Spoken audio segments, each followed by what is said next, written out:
334 licenciements prévus chez NEC Computers à Angers avant la fin de l'année 2009. Pour réellement appréhender cette catastrophe économique, le député UMP Hervé de Charette avait donné rendez-vous ce matin aux délégués syndicaux de l'entreprise qui est implantée sur sa circonscription. Ils se sont réunis dans un bar de l'avenue Patton pour discuter ensemble de solutions pour défendre au mieux les salariés. Je pense que c'est un bon démarrage du fait que nous négocions actuellement avec la direction certaines choses et que nous avons besoin en même temps de partager parallèlement les problèmes avec les élus locaux. Hervé de Charette a écouté ce matin les délégués syndicaux de NEC lui présenter les premières propositions faites par l'entreprise pour accompagner le reclassement des licenciés. Un budget de plusieurs dizaines de millions d'euros est en négociation. En intersyndical, on travaille effectivement sur un budget de reclassement indemnité complémentaire, mais le plus important, effectivement, c'est sur le reclassement. Vu la situation du bassin de l'emploi, il faut vraiment se focaliser sur l'emploi et la formation. Et point de vue financement de formation, le député ce matin avait des conseils à donner, mais aussi des partenaires à solliciter. Nous avons fait le tour des questions, les questions de reclassement des gens, les questions de formation professionnelle, les questions de réadaptation à de nouveaux métiers, mais aussi ce qui concerne la revitalisation future de ce site pour que ce ne soit pas des bâtiments vides et abandonnés. Nous avons vraiment parlé de toutes ces questions et je suis... comment dire, il y a quelque chose de positif dans tout ce que nous avons fait là pendant près de 2 heures. C'est le sentiment que j'ai que nous allons continuer de travailler ensemble. Le député et les délégués syndicaux de NEC ont en effet décidé de se revoir régulièrement et de multiplier les prises de contact avec les élus du département, de la région et de l'État pour accompagner une possible reconversion du site industriel.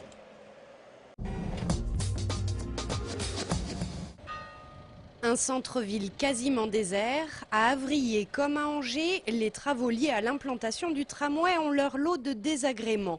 Et ici, il n'y a presque plus qu'une seule solution pour faire ses courses. On prend nos jambes. Maintenant, on prend nos jambes. Effectivement, c'est très perturbant, surtout que nous, on habite bien plus loin et que notre rue, elle est fermée des deux côtés. Il y a des déviations qui ne sont pas toujours très bien indiquées, donc il vaut mieux bien connaître le coin. C'est sans doute perturbant actuellement, mais je pense que l'avenir sera plus rose.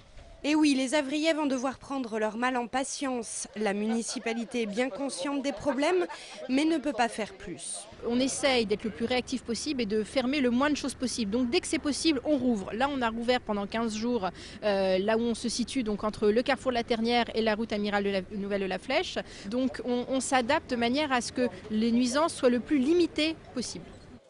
Ce sont les commerçants qui souffrent le plus de la situation. Ce patron de bar PMU, par exemple.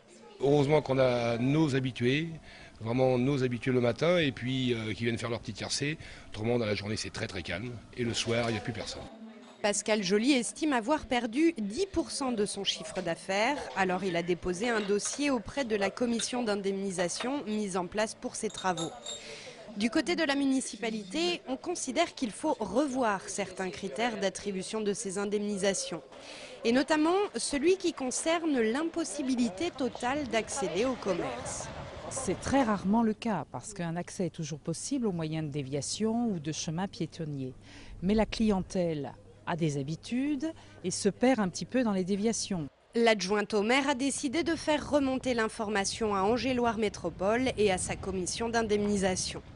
En attendant, les travaux vont continuer. C'est en ce moment la partie la plus difficile, celle de l'adaptation des réseaux d'eau, de gaz et d'électricité. Elle durera jusqu'à la fin mai.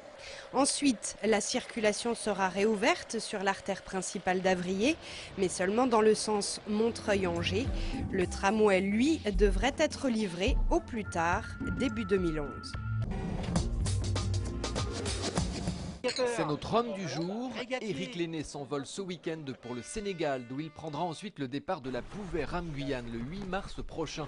C'est une course transatlantique à la rame, sans assistance, plus de 5000 km en solitaire entre le Sénégal et la Guyane. Pour Éric, à l'origine responsable de magasin dans l'entreprise Bouvet à la Montbrol, c'est une grande première, alors on lui souhaite bonne chance. Merci à vous. Et on vous donnera de ses nouvelles tout au long de la course. Deuxième jour de stage de fonderie pour Charlotte et Pascal. À Chalonnes-sur-Loire, nous les retrouvons chez le sculpteur Antoine Kulkazi. Ils sont dans la fonderie en train de terminer la préparation des moules qui vont servir à couler en bronze les sculptures qu'ils ont façonnées la veille. Je suis en train de faire une petite goulotte. C'est en fait un petit entonnoir qui va permettre de diriger la coulée. Les moules sont prêts, 30 kg de bronze ont été placés dans un creuset au fond du four. Il faut maintenant attendre que celui-ci monte à la température de fusion, 1060 degrés. C'est le moment de vérité, on a tout préparé, donc chaque moule ont été mis dans ce qu'on appelle un petit puits de coulée. On les a ensablés. L'intérêt du sable, c'est de supporter la pression de intérieur-extérieur. Et Antoine surveille avec précision le feu dans son four. Il est un peu stressé. Un peu, ouais.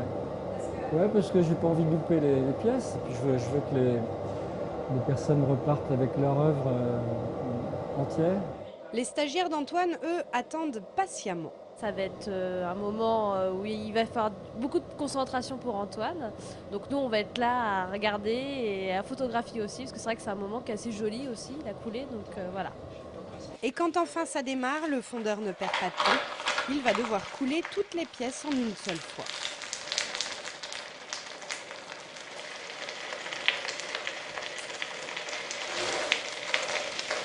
Il faudra attendre quelques heures avant de procéder au décochage, enfin casser le moule pour connaître le résultat de la coulée.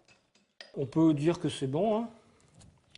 Bon. Moi je dirais que c'est même un chef-d'œuvre. Hein. Tu vas montrer à la caméra quand même.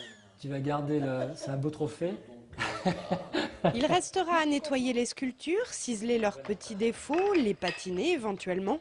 Mais finalement, pour nos deux stagiaires, les bronzes ont moins de valeur que l'expérience qui aura permis leur réalisation.